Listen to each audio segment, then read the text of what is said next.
Salut les apérocrates, un apéro du renouveau démocratique exceptionnel ce soir parce qu'il est autour de Thierry Baudet, le président de la troisième Assemblée de la République, excusez du peu, qui s'exprime pas au nom du CESE, mais peut-être depuis ce qu'il y voit. Est-ce qu'on est bien installé au palais de d'Iéna, Thierry Baudet, pour prendre l'apéro là? Bah, c'est parfait. J'ai les cacahuètes, euh, les, les chips et compte tenu de l'horaire, pour moi, ce sera jus d'orange. Donc tout va bien. Super, et je crois que vous devez nous quitter vers 19h30, c'est pour ça qu'on a pris le live un petit peu plus tôt, et moi je me sers un petit Ricard.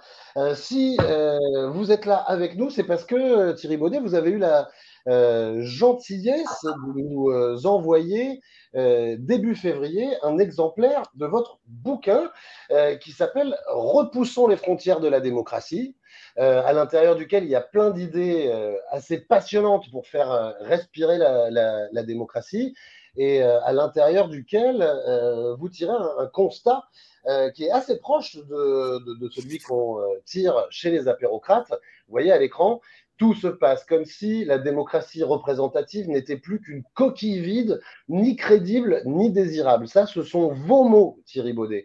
Et encore, j'ai pas utilisé les mots que vous avez employés aussi, de fossiles vivants, de corsets, d'étouffoirs pour parler des institutions de la Ve République. On est assez en ligne avec ça, mais avec Circé, avec Akina, avec Pierre, qui sont des apérocrates de la première heure. On a pas mal de questions à vous poser, on va vous titiller sur la place du tirage au sort dans nos institutions, sur la place de la démocratie directe, l'articulation qu'on peut avoir avec la démocratie représentative, et puis surtout, on voudrait discuter avec vous de la place que les citoyens peuvent prendre dans le chantier de la réforme des institutions. Alors, avant de rentrer dans le vif du sujet, je vais peut-être essayer moi-même de faire une petite présentation du CESE. Vous allez me dire si je suis à côté de la plaque ou pas. Le CESE, c'est donc la troisième chambre de la République, après l'Assemblée nationale et le Sénat. Le CESE rassemble 175 membres qui représentent la société civile organisée. La société civile organisée, ça veut dire que c'est des syndicats, des associations, des organisations professionnelles. Ils sont désignés pour 5 ans. Et depuis 2021, le CESE est aussi le carrefour de la participation citoyenne, et à ce titre, il peut organiser des conventions citoyennes, soit à l'initiative du gouvernement, soit celle du Parlement, soit à votre propre initiative, et notamment sur la base de pétitions qui peuvent vous être envoyées. Tout à l'heure, on parlera d'une pétition qui est en ce moment sur le site du CESE qui appelle à une convention citoyenne pour la démocratie. Son rôle depuis 1946, le CESE, c'est de conseiller le gouvernement en croisant la réflexion des différentes composantes de la société. Et vous le décrivez, le CESE, comme un trait d'union entre les pouvoirs publics et la société civile. Est-ce que j'ai bon? Oui, vous avez tout bon. J'ajoute juste un point à ce que vous avez indiqué, c'est que le gouvernement, le Parlement peut nous saisir en amont des projets ou des propositions de loi, mais nous avons aussi une capacité d'autosaisine ou de saisine d'initiative dont nous nous emparons parce que nous aimons à nous penser un peu comme l'Assemblée du temps long, et on aime à se saisir de sujets qui ne font pas nécessairement l'actualité, mais qui, selon nous, font l'avenir. Et donc, on utilise cette capacité d'autosaisine. Je peux prendre un exemple pour illustrer. Je crois qu'on a ouvert des voies à travers un avis récent sur l'impact du changement climatique sur les conditions de travail. Comment repenser les conditions de travail avec les effets du changement climatique, par exemple. Mais on est bien d'accord que le statut de ce que porte le Conseil économique, social et environnemental, c'est purement consultatif. C'est des Oui, propositions, hein, c'est ça? C'est ça, c'est le C de conseil, conseil économique, social et environnemental. Donc, effectivement, nous sommes là pour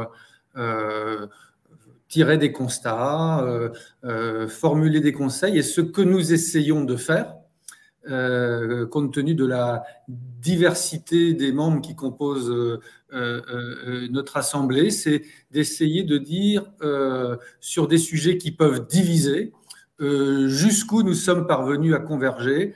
À un moment donné, ce que la société civile organisée, moi j'aime à dire la société civile agissante, pense ce qu'il est possible de faire, pense ce qui est acceptable pour la société française. Merci. Dis donc, Circé Akima, Pierre, est-ce que vous avez une question à poser à Thierry Baudet sur le CESE? Je vous dis ça parce que comme les alertes du live sont programmées pour 19 heures, pour l'instant, on est entre nous. Alors évidemment, on rediffusera tout ça ensuite, mais en attendant qu'il soit 19 heures, c'est dans 3 minutes, peut-être que vous avez envie de poser des questions à Thierry Baudet. Moi, je demanderais bien comment se passe le quotidien c'est mon chien, désolé, d'un président du CESE. Au quotidien, le président, avec son bureau, parmi les 175 membres, j'ai un bureau, donc organise les travaux de l'Assemblée. Et puis, le président, avec les membres, essaie, j'allais dire, de porter auprès des pouvoirs publics et aussi, autant que faire se peut, dans l'opinion, les avis et les propositions qui sont les nôtres. Donc, il y a vraiment un rôle de promotion des travaux du CESE. Et je dirais qu'en amont, le boulot d'un président de CESE, c'est d'aller au contact le plus régulièrement possible du gouvernement, de la première ministre en ce moment, de ses ministres, du Parlement, des présidents des deux autres assemblées, pour essayer d'identifier quels sont les sujets qu'ils veulent mettre à leur agenda pour qu'on puisse s'en saisir en amont et avoir une chance de produire des avis qui soient utiles et qui s'inscrivent dans un bon calendrier avant l'élaboration de la loi. Est-ce que vous avez soufflé à Elisabeth Borne des sujets qui sont aujourd'hui à l'agenda dans votre relation régulière avec le gouvernement? Ce que je peux dire, c'est que dans les réflexions qu'on a menées, ça fait 2 ans, hein, on vient de fêter notre 2e année là, sur les 5 ans, on avait réfléchi, nous, aux sujets qui nous paraissaient importants. Et on les avait regroupés, pour faire simple, autour de 3 grandes thématiques, 3 grands chapeaux. Des sujets qui nous permettent de maintenir les conditions d'une société qui soit inclusive et résiliente. C'était par exemple la question des services publics, l'accès aux services publics, les questions de santé, les questions d'éducation. On avait un grand chapeau, un second chapeau autour des grandes transitions auxquelles nous devons faire face, bien sûr, en premier lieu desquelles la transition environnementale, la question du climat, mais aussi la question de la biodiversité. Et puis le dernier, 3e grand chapeau, c'est autour de toutes les grandes mutations qui affectent notre société. Je peux prendre des exemples très divers. L'irruption du numérique dans tous les espaces de nos vies, le nouveau rapport au travail et notamment la manière dont il se réorganise après la période de Covid. Donc ça, j'allais dire, c'est notre colonne vertébrale.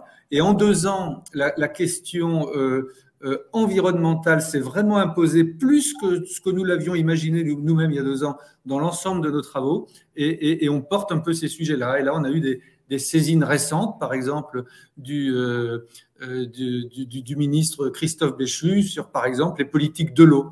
Et là, il va à nouveau nous saisir très prochainement sur la question de la tarification de l'eau. Peut-on imaginer une tarification sociale de l'eau, par exemple? Voilà, donc ça résulte d'échanges avec le gouvernement. Ok, merci beaucoup. On va rentrer maintenant dans le vif du sujet autour de nos 3 grandes questions: articulation des démocraties délibératives directes, puis place des citoyens dans la réforme des institutions. Sur la question de la démocratie délibérative, je vais commencer par une citation tirée du bouquin. Pour vous, Thierry Baudet, le tirage au sort, c'est la manifestation la plus pure d'une fidélité à l'idée démocratique, parce que, dites-vous, la démocratie est le renoncement à toute autorité indiscutée.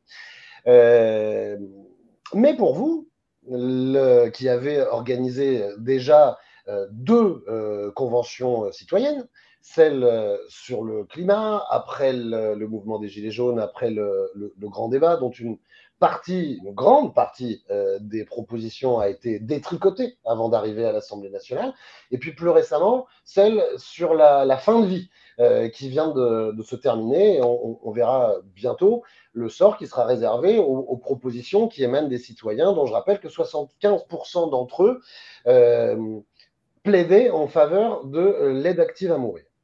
Et donc, ma question est la suivante. Si le tirage au sort est la manifestation la plus pure d'une fidélité à l'idée démocratique, pourquoi est-ce que le statut des conventions citoyennes, selon vous, doit rester consultatif ?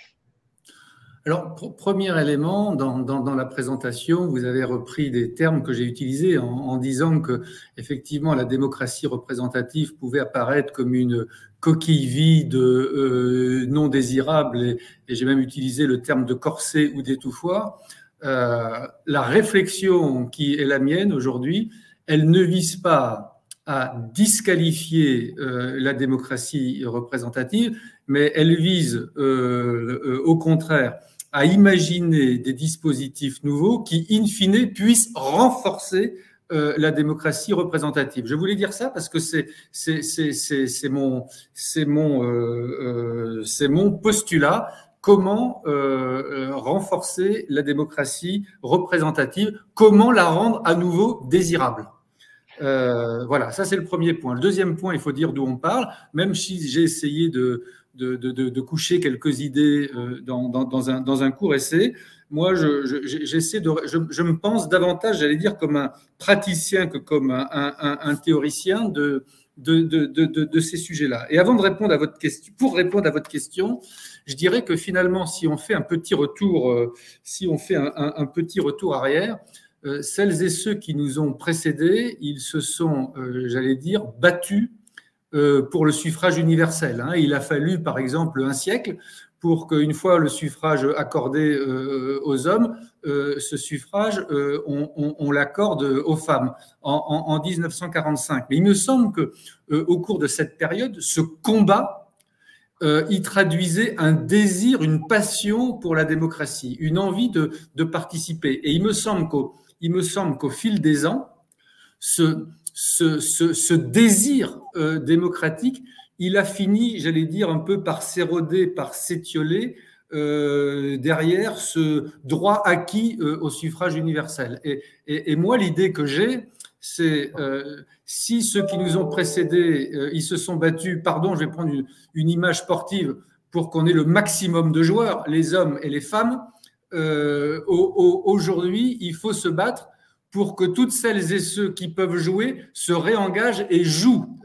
Et d'une certaine manière, après le combat pour le suffrage universel, moi, je pense qu'il faut se mobiliser pour un horizon, j'allais dire, de participation plus universelle et plus continue. Mais encore une fois, pas en concurrence ou en substitution à la démocratie représentative, mais au contraire pour nourrir la démocratie représentative. Et donc, pour moi, si vous voulez, l'enjeu aujourd'hui, c'est de ne pas résumer le citoyen à l'électeur qu'on convoque une fois tous les 5 ans, là je fais référence à l'élection présidentielle, mais de faire en sorte de créer les conditions d'une démocratie plus continue et donc d'une participation plus continue. Et je pense qu'il y a beaucoup de manières d'opérer. Je pense que les conventions citoyennes, puisque c'est la question que vous me posez, est un des dispositifs possibles et que le tirage au sort pour réunir les participants à une convention citoyenne a beaucoup de vertus. Alors, il faut d'abord que je dise que ce tirage au sort pour une convention citoyenne, au CESE, nous le pondérons. C'est-à-dire que ce n'est pas un tirage au sort, j'allais dire, intégral. C'est-à-dire qu'on se donne des critères de genre, hommes, femmes, des critères territoriaux pour que tous les territoires soient représentés, des critères d'âge, bien sûr, des critères de diplôme, des critères de CSP. Et derrière tout ça, l'idée que nous avons, c'est non pas, on ne prétend pas à ce que les citoyens tirés au sort soient représentatifs, mais ils reflètent la diversité de la société française. C'est quoi, pour moi, l'intérêt du tirage au sort? C'est d'abord qu'on redonne la parole à des personnes qui ne se déplacent plus les dimanches d'élection, des personnes qui ne prenaient plus la parole ou des personnes qui ne se sentaient pas autorisées à prendre la parole par le tirage au sort. J'allais dire, on les remet, pour filer la métaphore de tout à l'heure, on les remet dans le jeu démocratique. Ça me paraît très, très important. Et donc, dans la Convention citoyenne, parmi les 185 citoyens de la Convention citoyenne fin de vie, refléter davantage, par exemple, la diversité de la société française que les élus de la nation. Et quand on parle de crise démocratique, dans les éléments de la crise, il y a une crise, j'allais dire, de légitimité, les Français considérant que les élus les représentent imparfaitement. Le tirage au sort peut constituer des panels de citoyens qui reflètent une diversité plus grande de la société française que celle qu'on peut observer parmi nos élus. Donc ça a beaucoup de valeur, ça a aussi des limites. Là aussi, c'est le praticien de la Convention citoyenne fin de vie qui parle. On s'est rendu compte, par exemple, que ça ne permettait pas de toucher les plus précaires, les plus vulnérables, les personnes en situation de pauvreté. Donc on a fait un choix.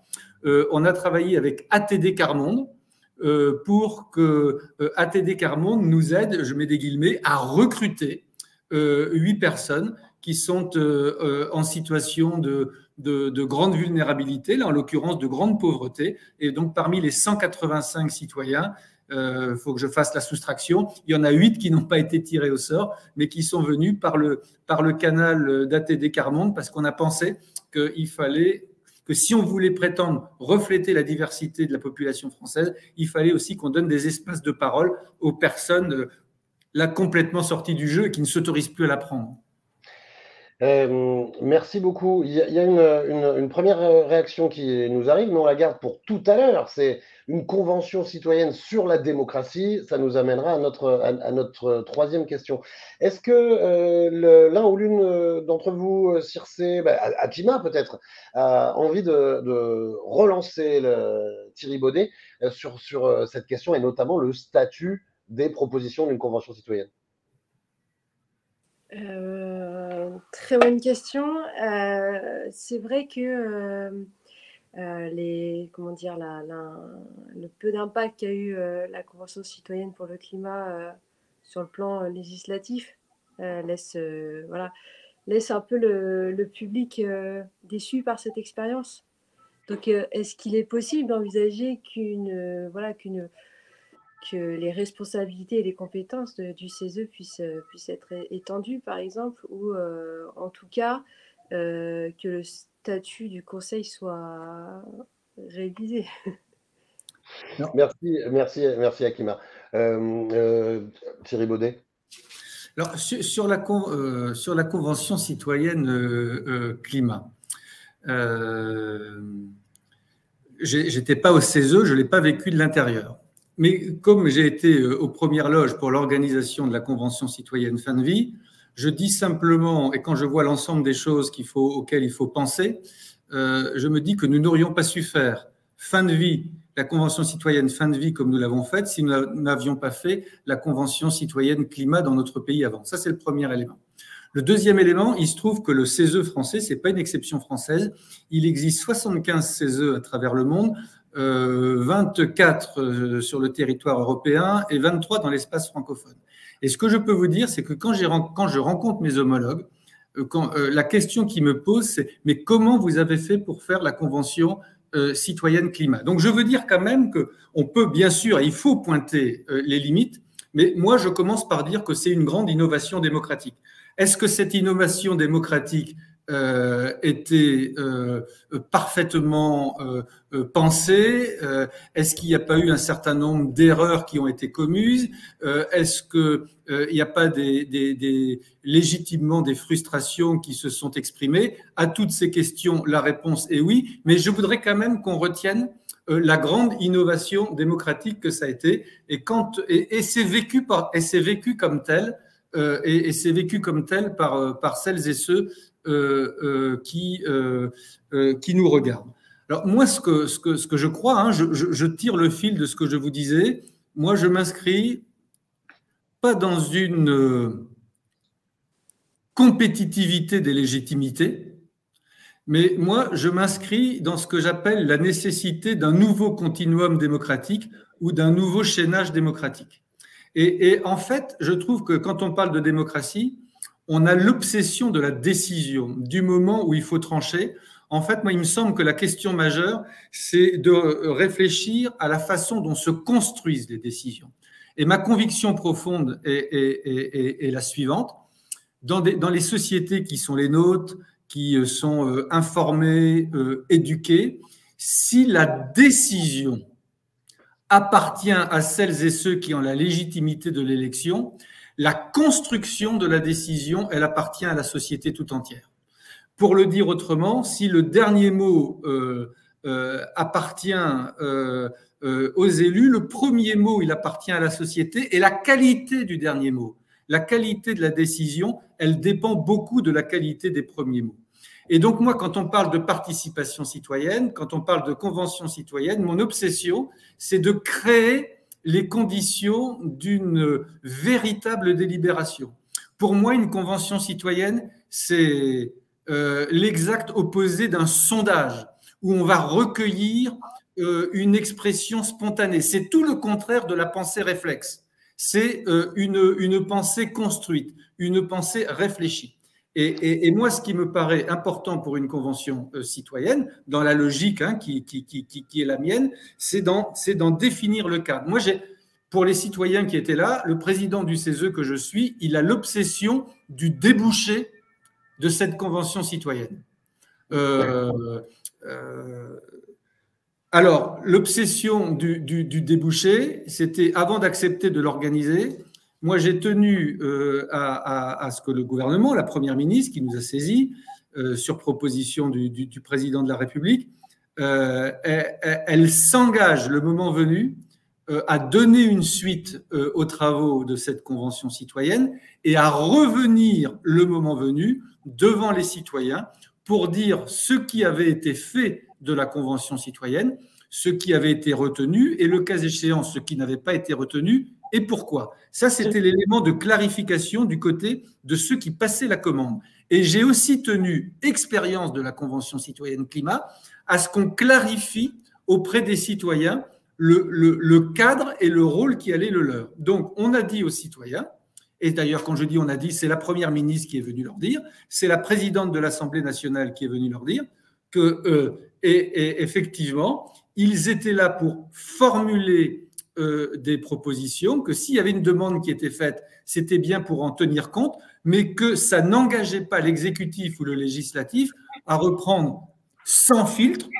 J'utilise à dessein cette expression puisque c'est celle qui avait été utilisée pour climat et qui a généré beaucoup de frustration, et que ça ne nécessitait pas de reprendre sans filtre les propositions des citoyens. Pardon ? On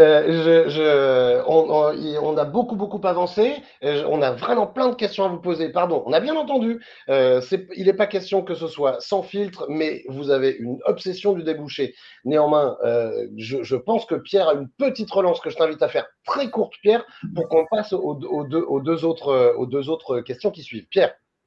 Je pense qu'au niveau de la construction des solutions, en fait, ça existe déjà. Tout le monde peut construire sa solution en groupe dans un parti politique, la transmettre à un député, et ça peut arriver au Parlement. La question n'est pas vraiment dans la construction, à mon avis. C'est la frustration qui naît de proposer des choses qui sont finalement filtrées par des gens qu'on estime non légitimes pour des raisons X ou Y de jeu électoral, de médias ou tout ça.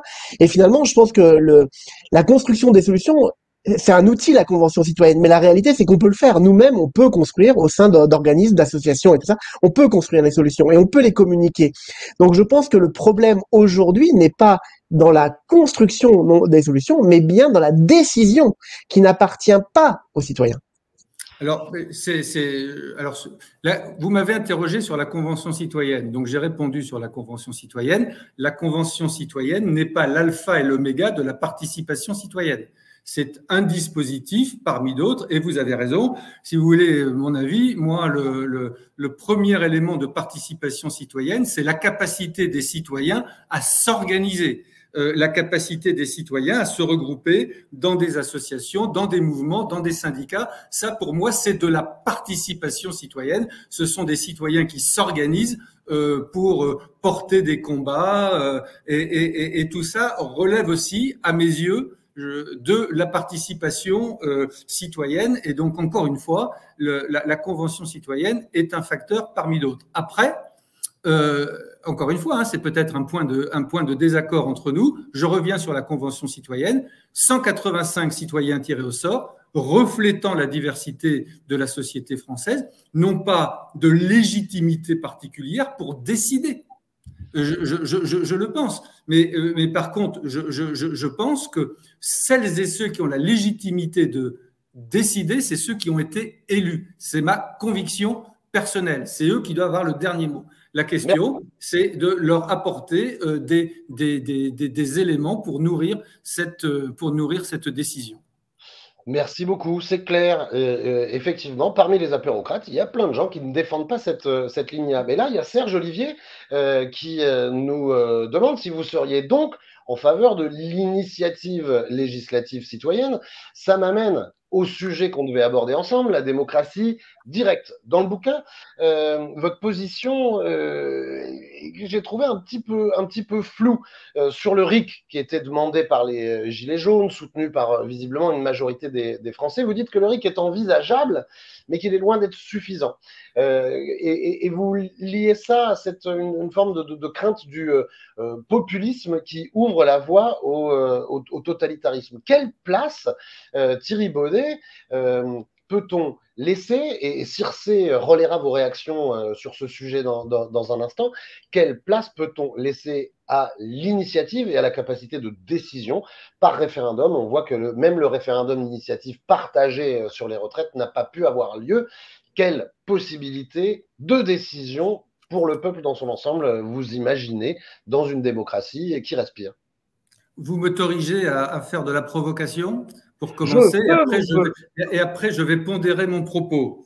En quoi une question posée par 1 million de personnes et votée par 5 ou 6 millions de personnes aurait renforcé et revitalisé la démocratie dans notre pays.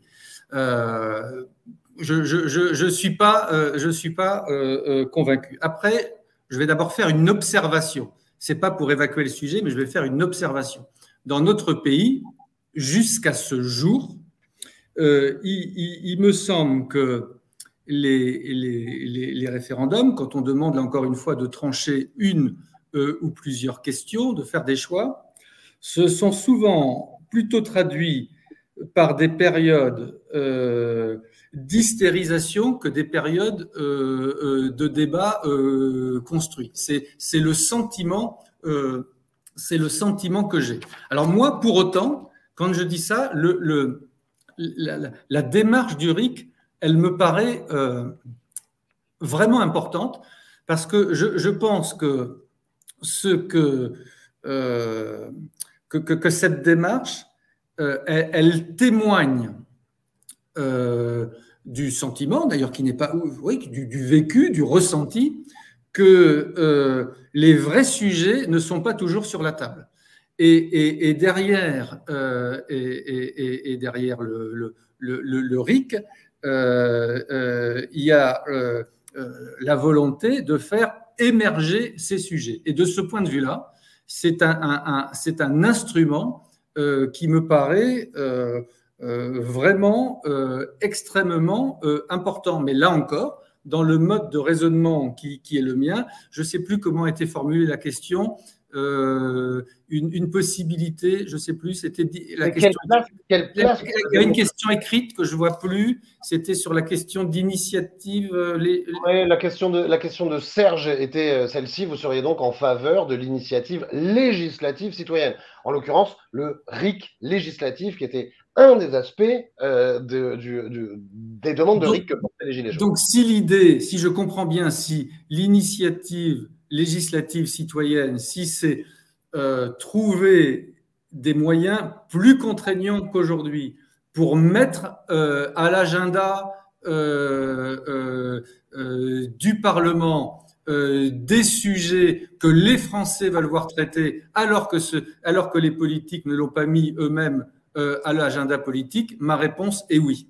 Voilà, je ne sais pas si j'ai été clair, mais limpide. Mais on va voir ça avec Circé. Circé, est-ce que tu as vu des réactions que tu aurais envie de relayer parmi celles et ceux qui nous écoutent, ou est-ce que tu as une remarque sur cette question?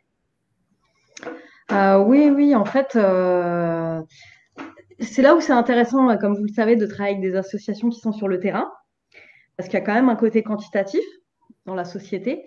Il y a des gens spécialisés, des gens passionnés très bien, qui ont fait de la politique pendant des carrières. On peut se questionner aussi sur pourquoi ils en sont arrivés là, est-ce qu'ils ont eu de la chance d'en arriver là, etc. Mais le retour qu'on a d'énormément de citoyens, et les mouvements sociaux l'ont montré, c'est qu'en fait, donc, plus qu'une frustration, il y a un énorme besoin de pouvoir partager l'impact, en fait, l'organisation du territoire. Donc, notamment, concrètement, les impôts, d'avoir un impact, en fait, sur la gestion de son territoire. Donc, il y a des gens qui ont eu la chance de se spécialiser, de se professionnaliser là-dedans, mais là, il faut revoir, c'est plus frais, là, il y a un problème. Ça, c'est les retours qu'on a, hein. Je veux dire, voilà. Mais maintenant, les gens ont aussi besoin de pouvoir effectivement se former, comprendre aussi le fonctionnement des institutions existantes et qu'on relie tout ça.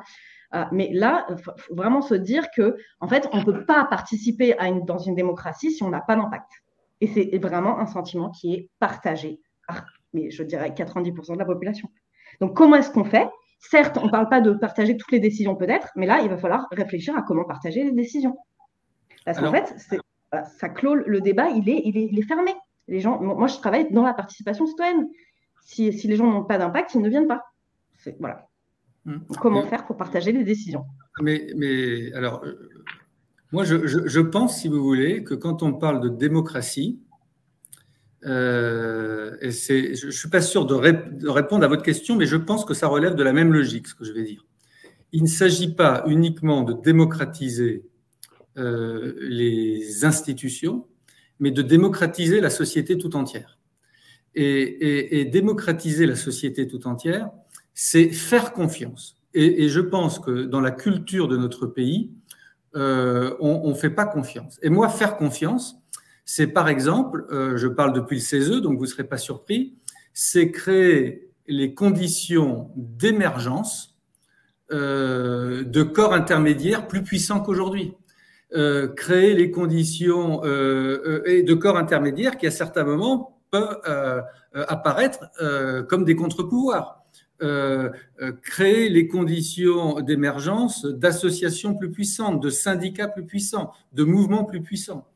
Démocratiser la société, c'est faire, pour rester sur le terrain de la démocratie sociale, c'est faire davantage confiance au dialogue social, à la négociation sociale, c'est-à-dire pas considérer que tout relève de l'État et tout relève de la loi. C'est faire davantage confiance aux différents élus, aux différents échelons du territoire. C'est pas là encore considérer que tout relève de l'État central et faire davantage confiance aux différentes strates territoriales. C'est par exemple, c'est un sentiment personnel, c'est pas uniquement transférer des compétences comme on a pu le faire dans les lois de décentralisation, mais c'est aussi, et ça, je reviens sur ce que vous disiez quand vous parliez des impôts, c'est aussi transférer le levier fiscal qui va avec pour pouvoir mettre en œuvre efficacement les compétences qui ont été transférées. Donc moi, je crois que je vous rejoins, mais j'insiste là-dessus. parce qu'il n'y a pas que les intérêts particuliers et l'intérêt général. Ça a été une grande bataille en France. Il y a aussi des corps intermédiaires dont la définition peut être très large. Vous avez vu, là, dans le propos que je viens de faire, j'ai englobé à la fois les associations, les syndicats, les mouvements patronaux, mais aussi les élus. Et je pense que tout ça participe d'une démocratie revivifiée.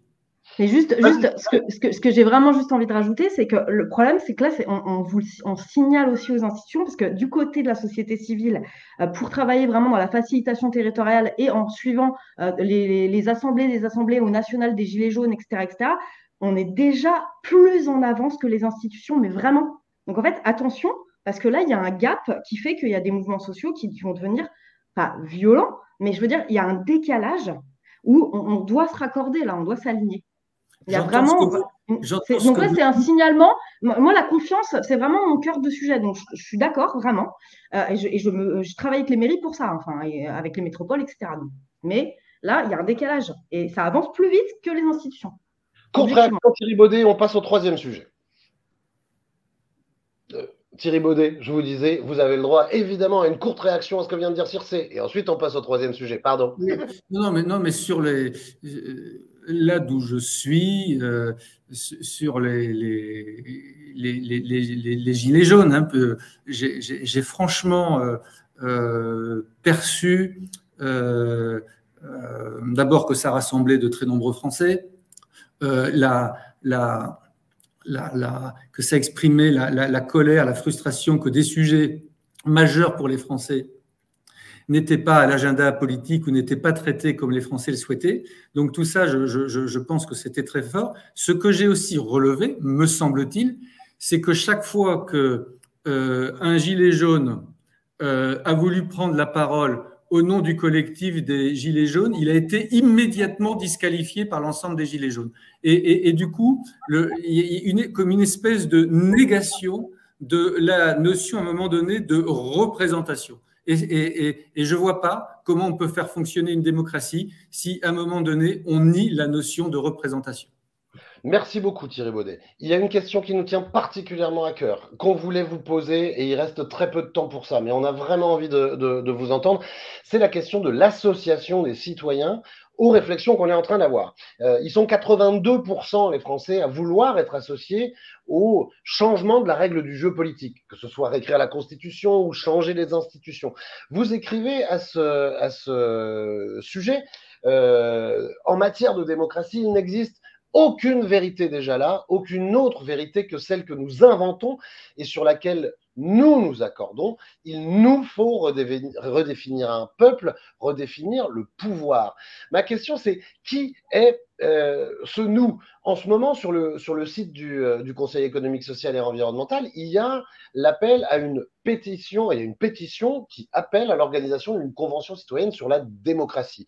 Est-ce que ce ne serait pas ça, un grand moment de débat dans toute la société, puis une convention avec des citoyens tirés au sort qui formulent des propositions d'évolution des institutions, qui serait un bon moyen pour mettre ce sujet du système politique, de la règle du jeu politique sur la table du débat public? Qu'est-ce que vous en pensez? Alors moi, je pense qu'il y a beaucoup de sujets, celui que vous évoquez est très important, mais ce n'est pas le seul, qui méritent des grands débats publics. Je fais un pas de côté pour revenir à votre question. Probablement, dans les semaines qui viennent, aura-t-on sur la question de l'immigration un 23e texte de loi en 30 ans. Que vont se dire les Français, pour ceux qui vont s'y intéresser, un 23e texte de loi en attendant le 24e et puis le 25e, voire le 26e, à la faveur, je ne sais pas, d'une joute politique, d'un fait divers, d'un événement particulier. Et donc, je pense en effet qu'il y a des grands sujets qui intéressent tous les Français, qui méritent, avant d'être tranchés, je reviens toujours sur cette question, qui méritent, avant d'être tranchés, d'être passés au tamis de la société. Et je pense que au-delà de la question des institutions, la question de la démocratie mérite d'être passé effectivement au tamis de la société. Je pense que la question des institutions n'est pas tout.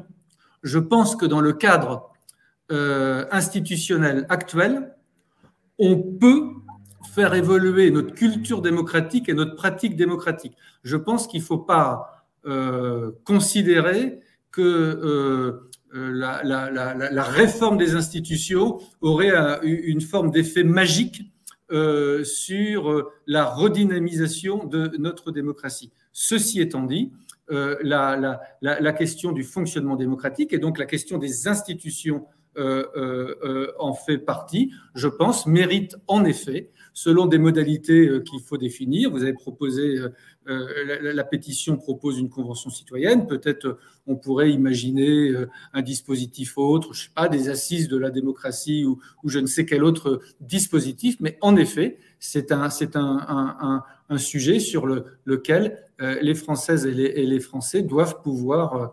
auxquels les Français doivent pouvoir contribuer. Merci beaucoup. J'aurais 50 millions de questions à vous poser, mais c'est Pierre qui est chargé de relayer l'état d'esprit des questions des internautes. Pierre, tu rallumes ton micro et c'est à toi. Alors, tu m'as un peu piqué ma première question qui était sur la Convention citoyenne, je remarque, mais je vais aller vite. Moi, je vais dire plutôt qu'il y a un rejet, il y a une abstention massive. En fait, il y a un rejet de la politique. Le système ne convient pas aujourd'hui aux citoyens. Je dirais même pour ma part qu'il est médiocre. On n'est pas en démocratie d'ailleurs pour moi. Et si on réfléchit, si on regarde un peu plus l'histoire, on va dire la première constitution qui a été écrite après la Révolution française impliquait des citoyens localement de 200 à 600 citoyens par canton. Et à partir de la deuxième constitution qui a été ouverte, c'était fini, c'était réglé au niveau du Parlement. Puis on a vu pour la constitution actuelle que c'était réglé par un petit comité de personnes, même si ça a été validé par référendum. Donc on se rend compte que peu après la Révolution, finalement, ça a toujours été des groupes relativement restreints qui ont imposé leur vision de la Constitution, du système représentatif à la France. Et je rappellerai aussi Sieyès, qui a beaucoup contribué justement aux deux premières constitutions qui ont été appliquées en France et qui disait que la France ne doit pas être une démocratie, cela doit rester un État représentatif car les Français finalement ne sont pas capables de prendre des décisions. Et Montesquieu qui disait qu'une république démocratique était une république où on appliquait le tirage au sort sur les élus. Donc je pense que depuis l'histoire, en fait, c'est toujours des petits groupes de personnes qui ont imposé leur désirata dans une constitution en suivant, on va dire, peut-être des influences pas forcément bénéfiques ou tout à fait neutres. Et je me demande justement à quel niveau finalement doit-on remettre le citoyen dans la décision complète. Et surtout, la question que je poserais, c'est l'enjeu qui se cache derrière une refonte du système. Les décisions, le mode de vie qu'on a aujourd'hui sont les conséquences finalement de la politique d'hier. Si on veut un beau futur, est-ce qu'on ne doit pas mettre les moyens pour trouver le bon système aujourd'hui? Alors là, Thierry Baudet, vous avez une belle et large question à laquelle peut-être je vous invite à réfléchir. Sur pas à réfléchir, mais vraiment sur la place dans une démocratie complètement aboutie de la décision pour le citoyen. Non, moi, si vous voulez, je pense que sur la démocratie, il y a une triple crise. Il y a une crise de légitimité, je l'ai évoqué tout à l'heure, les Français considérant qu'ils sont mal représentés par les élus. Je pense qu'il y a une crise de confiance, en réalité, qui est une crise d'efficacité de la démocratie. D'une certaine manière, à quoi bon la démocratie si elle ne permet pas d'assurer le progrès social, le progrès humain, la sécurité, etc., etc. Et donc, d'ailleurs, face à cette crise de confiance ou d'efficacité, certains pensent, de plus en plus nombreux, dans le monde et y compris dans notre pays, qu'on pourrait s'affranchir de la démocratie. Et d'ailleurs, c'est la promesse d'un certain nombre de régimes autoritaires qui font cette promesse de progrès, de prospérité, de sécurité. Mais moi, je pense au fond que la crise de démocratie, d'abord que la démocratie est jamais un État stable, que par définition, puisqu'on s'en remet aux humains et rien qu'aux humains, c'est par définition un régime instable, un régime de crise et un régime en crise. Et moi, je pense qu'au moment où nous parlons, la crise véritable de la démocratie, ou celle sur laquelle on peut agir, c'est une crise de croissance de la démocratie. C'est très personnel ce que je vais dire, mais je crois aux vertus de l'élection. Je ne pense pas qu'on ait inventé un meilleur dispositif. Simplement, comme je le disais, et je vais conclure par là où j'avais commencé, il ne faut pas résumer le citoyen à l'électeur. La citoyenneté ne se résume pas à l'élection. C'est pas une fois tous les 5 ans, et c'est dans l'intervalle comment on crée les conditions d'une participation continue, d'une écoute et d'une prise en compte véritable de ce que attendent et souhaitent les citoyens. Mais pour moi, ça ne se substitue pas à la décision des élus, ça s'inscrit dans un nouveau continuum, dans un nouveau chaînage démocratique que nous avons à inventer. Pierre, est-ce que tu as une petite relance là-dessus? J'imagine que la réponse de Thierry Baudet ne va pas aussi loin que tu l'espérais. Ou que tu Déjà, comme j'avais dit, on n'est pas en démocratie, mais surtout, je pense que la crise est liée justement au système électoral majoritaire à 2 tours, qui fait qu'on a des radicalités au niveau de chaque parti politique et qu'on arrive finalement sur un duel au 2e tour qui oppose généralement les 2 majoritaires, mais avec une bascule qui est liée finalement aux modérés, qui passent d'un côté ou de l'autre selon leur dégoût finalement du président précédent. Donc pour moi, la crise n'est pas justement liée à la démocratie, mais est liée à ce que j'appelle à la République, c'est-à-dire une République d'élus, et que finalement, si on est en démocratie, les citoyens changent beaucoup moins d'avis que ce qu'on croit, et la majorité des citoyens, finalement, ne changeraient pas du jour au lendemain les lois au fur et à mesure. En fait, ça serait relativement stable. Donc, je pense que la vision est relativement erronée. C'est lié finalement au système électoral à 2 tours majoritaire qui pousse à cette crise des institutions et de la crise politique.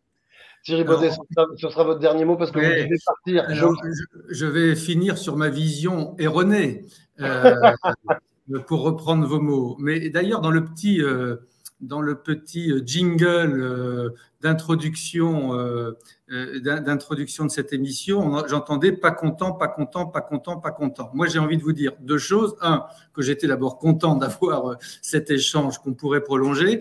Et 2, c'est pour exprimer un point de vue différent. Je suis content que nous soyons en démocratie. Même si nous sommes dans une démocratie incomplète, imparfaite, je ne me reconnais pas du tout dans le propos que vous venez de tenir. Il y a des risques. On voit se développer, pour reprendre des expressions de Rosan Vallon ou d'autres, des démocratures, des démocraties illibérales. Je me méfie d'ailleurs de beaucoup de démocraties très illibérales ou de démocratures qui se construisent sur l'appel au peuple, l'intérêt du peuple, plus rien entre le peuple et l'élu. Donc notre démocratie nous sommes en démocratie, elle est incomplète, elle est imparfaite, mais c'est normal, comme je l'ai dit, régime en crise et régime de crise. Et pour moi, le sujet, c'est le sujet de la crise de croissance ou de l'approfondissement démocratique. Merci beaucoup Thierry Baudet. Je sais que vous deviez partir, vous nous avez déjà donné 8 minutes de plus. Merci. On constate qu'on n'est pas tout à fait d'accord sur tout. En tout cas, c'est un plaisir de vous avoir. Merci à vous. Merci. Bonne soirée. Nous, je vous invite à rester en place, Thierry Baudet. Je vous déconnecte. Merci. Je vous expulse du studio. Merci beaucoup. Au revoir, merci. Alors, amigos et amigas, qu'est-ce que vous avez? D'habitude, on se fait ce petit débrief entre nous juste après. Je vous propose de rester en live. Vous aussi, qui nous regardez, n'hésitez pas à continuer à commenter. Vous avez pensé quoi?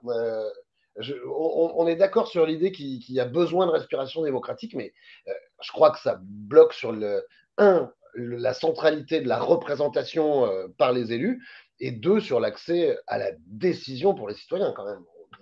Il y a cette nuance, non? Vas-y, Cyril. Pour moi, les constats sont mauvais. Hein.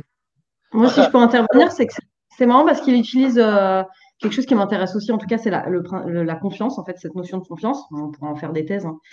Mais là, j'ai envie de dire, faites-nous confiance quand on vous dit que la société civile, les corps intermédiaires avancent. D'ailleurs, même on le voit bien avec la CFDT. Enfin, ça avance, mais que là, par contre, au niveau des institutions, c'est en retard. Et là, si tout le monde le dit à un moment, faites-nous confiance, quoi. Et après, je pense que ça donne envie je pense que ce qui dédramatiserait et ce qui pourrait aider à faire passer une convention citoyenne, parce qu'on n'en est quand même pas loin, vu qu'on en a fait quand même plusieurs et que ça, en fait, c'est pour les élus, les conventions citoyennes. C'est pour les détendre, principalement. Donc, je pense que c'est. Qu'est-ce que tu veux dire? C'est parce que c'est pour faire semblant? Pas du tout.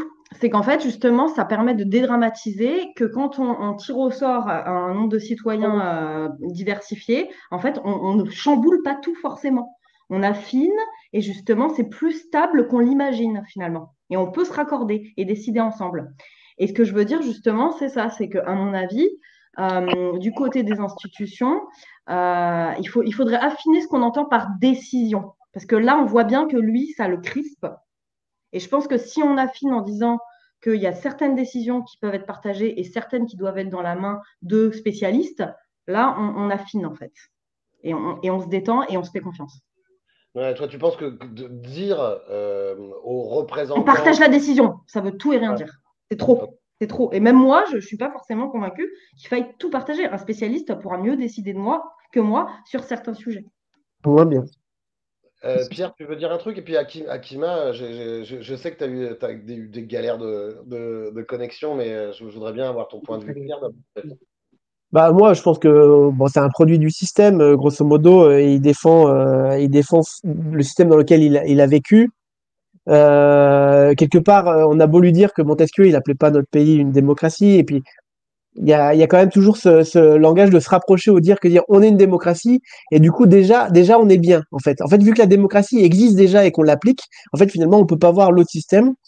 Pour ce qui est de la démocratie directe, en fait quand il essaie de l'attaquer, finalement il s'arrête à la démocratie directe de base, c'est-à-dire que tout le monde vote, mais il voit pas finalement les alternatives qui peuvent exister, qui sont pour autant de la démocratie directe, mais qui permettent de mettre des verrous en fait. Des verrous justement populistes et tout ça, ça existe, de pouvoir donner le pouvoir aux gens, mais finalement avoir finalement des verrous qui empêchent justement le populisme. Donc pour moi, c'est un peu dans l'air du temps. Je dirais presque que c'est pas du greenwashing, mais du démocracy washing, quoi. Du civic washing. Moi, je voudrais juste, je te passe la parole à Kima. Je veux dire un truc, c'est que de toute façon, pour qu'on ait un changement profond des institutions, il faudra quelque part, et c'est ce que tu disais, Circe, hein, c'est-à-dire avancer au moins avec quelques tenants du système représentatif. Voilà. Je veux dire un truc, même si on n'est pas d'accord avec la vision qu'a défendue Thierry Baudet là, moi je suis vraiment content qu'il soit venu discuter de ça avec nous chez les apérocrates et je l'en remercie et j'espère que s'il y a d'autres élus qui veulent venir discuter de ça avec nous, qu'ils auront aussi envie de le faire. Donc merci à lui, même si oui, je pense qu'on va beaucoup plus loin et que quelque part, il exprime aussi une forme de résistance. Akima, tu partages ce constat, toi?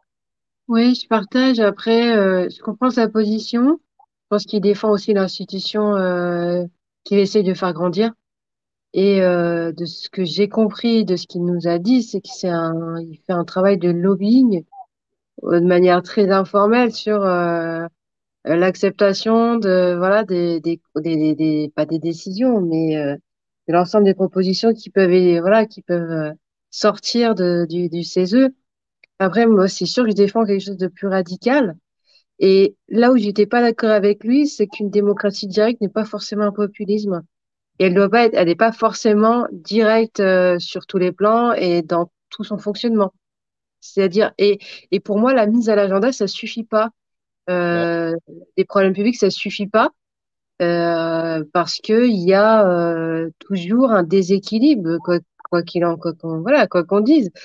La décision finale revient toujours aux mêmes personnes. Et moi, j'ai plus un problème avec le profil des personnels politiques que les institutions elles-mêmes. Ouais, mais c'est peut-être lié à ce qu'il appelle le changement de culture aussi. Le changement de culture, c'est peut-être les hommes et les femmes qui l'incarnent. J'en sais rien, mais moi aussi, j'ai envie de défendre quelque chose de beaucoup plus radical. Pierre, vas-y, tu lèves la main. Ouais. Attends, juste Ce qui sur me fait ça, peur, ouais, Ouais, vas-y, vas-y, Circe. Top. Juste sur ça, vraiment, je pense que si on veut changer le profil, comme il le dit, et je suis d'accord avec ça, ça passe par l'éducation populaire et ça passe aussi par un budget. Enfin, c'est là où aussi, il ne faut pas se leurrer, il y a une question de décision sur le budget, quoi. Donc, à un moment donné, il faudra y réfléchir ou tout casser. Sinon, sur la remarque qu'il a faite qui m'a fait vraiment peur, c'est quand il a dit dans le CESE, on se saisit des sujets d'avenir. Et l'exemple qu'il a pris, c'est l'évolution du travail en fonction du réchauffement climatique. C'est-à-dire qu'en gros, j'accepte le réchauffement climatique, c'est acté, il va avoir lieu. Grosso modo, je vais faire évoluer les conditions de travail. Mais grosso modo, le sujet, c'est plutôt le réchauffement climatique, quoi. Il faudrait plutôt s'attaquer à ça. Donc c'est vrai que sur ce point-là, j'ai un peu tiqué, comme quoi on s'occupe plutôt de la virgule plutôt que du gros problème, quoi. moi, ça me fait penser à un truc qui est assez marrant parce que tu as vu, souvent on dit on a tiré les leçons entre la première convention citoyenne et la deuxième. Et la leçon principale qui a visiblement été tirée, bah, c'est surtout ne promettons pas qu'on appliquera vos propositions. C'est ça, c'est ça. On fait Et jusqu'au surtout bout prendre du un sujet sans enjeu aussi, hein, parce que l'enjeu de la fin de vie, c'est pas vraiment. Ah non, je suis pas Non, d'accord. Ça, c'était bien.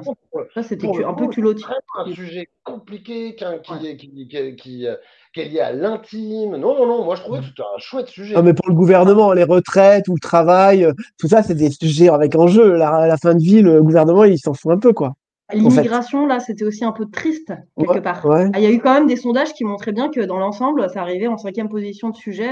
Il y avait la démocratie avant, hein, donc on Euh, repart en arrière.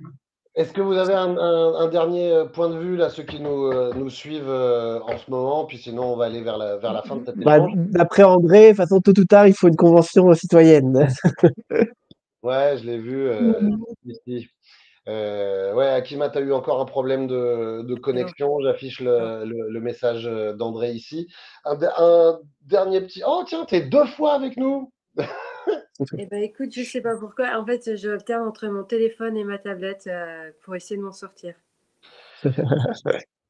Voilà, te revoilà toute seule. Donc, je dis aux apérocrates qui nous regardent encore, si vous avez d'autres idées de personnes à interroger, je sais pas, est-ce qu'on essaye d'aller discuter avec Véran, avec Yael Braun-Pivet, n'hésitez pas à le suggérer.